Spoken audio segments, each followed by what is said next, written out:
This episode of the Kill Innovations podcast is brought to you by listeners like you. You can become a supporter by visiting shop.philmckinney.com and making a contribution. Your support helps defray the cost to produce, host, and stream the show. As always, any profits are donated to charities such as hackingautism.org.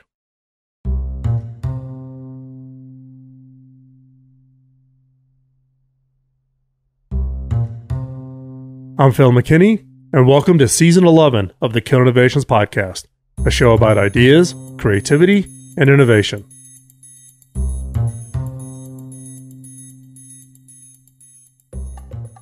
When the mantra innovate or die is invoked, two companies who are often mentioned as examples are Nokia and Kodak. But in what way exactly did these two companies fail to innovate? And what lessons can we learn from their failures? Here are 5 innovation blind spots that I identified that ultimately doomed them to failure. Number 1. They defined their business too narrowly. Nokia began life in a small village in Finland, basically as a paper mill. It branched out into electronics in the 1960s, and in 1979 created the first cellular network in the world. Soon after, Nokia launched its first car phone. In the late 1990s and early 2000s, Nokia was the global leader in mobile phones. Profits were sky high. The shareholders were ecstatic. No doubt, Nokia thought its name would be the Kleenex of mobile phones. Then, companies who were focused on the internet arrived, with people who understood that data, not voice, was the future of communication. Now fast forward to 2013 when Nokia's hardware division was acquired by Microsoft. It was the end of Nokia's glory days. In a TechCrunch article, Daniel Gleason states that Nokia just didn't grasp the whole concept of software, or the idea of developing an ecosystem around apps. Nokia's focus was hardware, and they got stuck there. Adam Leach worked with Nokia's original smartphone platform, Symbian, on projects such as Nokia Communicator, one of the first smartphones ever developed. Talking about his experience in collaborating with Nokia, he said the attitude was, quote, "It's got to be a phone. Phone first, phone sell," end of quote. Nokia's reluctance to switch from a focus on hardware to one on software left it eating the dust of other companies. Similarly, Kodak made the monumental blunder of clinging to an analog cameras instead of moving quickly to digital. As Forbes noted, the members of the organization were so tied to the idea that their paychecks came from the sale of consumables such as film, chemicals, and paper. Thus, no consumables, no profit was their assumption. So what is the lesson learned from this blind spot? Be careful about how you define your business. Make it broad enough to encompass the possibility of change and deep enough to reach down to the core concerns of your customers. Blind spot number 2, they forgot about the customer. George Eastman, founder of Kodak, once said his goal was to make the camera as convenient as the pencil. And with that attitude and the development of dry plate technology, he launched both an iconic American company and the entire practice of amateur photography. The Kodak moment embodies the idea of being able to capture special memories easily and inexpensively. Later, Eastman bet his company's future on new technology, leaving dry plate photography behind and embracing film because he saw how the new world would serve the customer better than the old.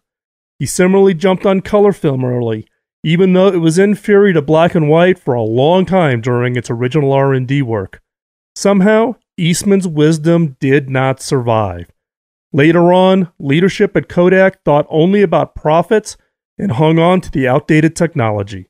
They forgot the customers, and the customers moved on to competitors who offered technology that made their lives easier. Nokia, in its lack of expertise about software, didn't pay enough attention to their compatibility of apps, even designing phones that didn't work with games that consumers had played out on their phones previously. This lack of focus on customers' needs is a nail in any company's coffin. So what is the lesson learned from this blind spot? Keep the customer at the center. Spend the time getting to know the customer and thinking about how to solve their problems. Blind spot number 3, they moved too slowly. Fast innovations is hard when things are going well. One of the big mistakes Nokia made was that it didn't transfer its smartphone platform from the original Symbian OS to the next generation one, MeeGo. And they didn't do it soon enough. Its decision to try to compete with Android by open sourcing Symbian in 2008 came a few years too late. Kodak too moved with inexcusable slowness in the face of industry changes, considering they saw it coming well in advance. The company did a study in 1981 that indicated they had about 10 years to prepare for the transition to digital photography. But they completely failed to embrace this new technology. In fact, they mostly hid from it. So what is the lesson learned from this blind spot? Be nimble and courageous. Make the tough calls to embrace new technologies, new products, especially if your organization is profitable and comfortable. Remember that tweaking existing products can only take you so far. Blind spot number 4, they didn't listen to their own people. Kodak, with all its resources, had an early start with digital cameras. It knew about the technology almost 20 years before the sale of digital cameras eclipsed analog in 2002. But not only did upper management not listen to its own market research department, who sounded the alarm that the company had only a decade to transition to digital, one of its own engineers actually developed the first digital camera, and they hushed it up. According to Steve Sasson, the Kodak engineer who invented the first digital camera in 1975, people within the company reacted to his new invention by saying, "Oh, that's cute. Don't tell anyone about it, though." Sasson was unable to convince anyone in Kodak of its potential.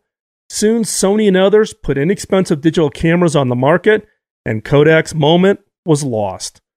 The warnings from inside the organization were ignored, and in 2012, Kodak filed for Chapter 11 bankruptcy.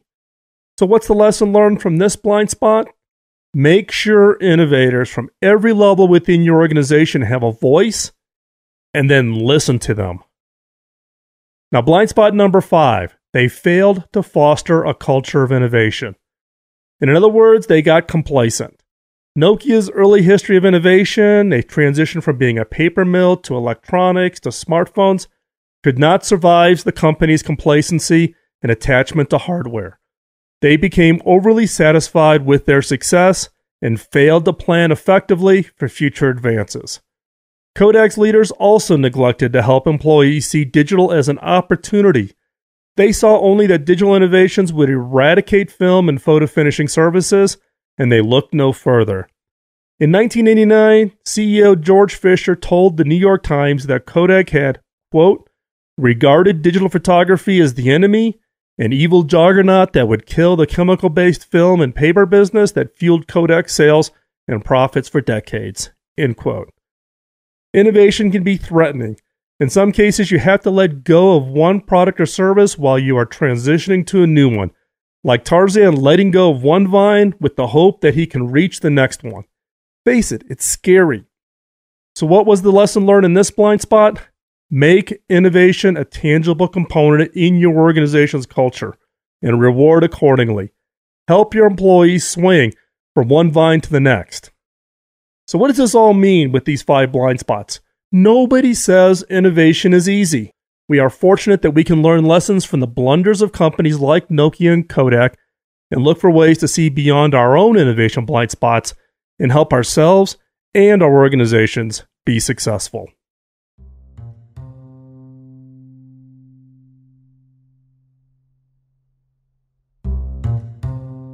If you enjoyed today's show, you can subscribe to the podcast on iTunes, YouTube, Spreaker, or wherever you find your favorite podcast. You can find all the links and resources from this episode, along with every other episode going back to 2005 at philmckinney.com. Just click on podcast. I would love to hear your feedback, such as your thoughts on the new format for the show, topics you would like covered, or any questions you might have. Ping me on Twitter at philmckinney, all one word, or on LinkedIn or Facebook. You can find links to where I hang out on social media at philmckinney.com. And as always, thanks for listening.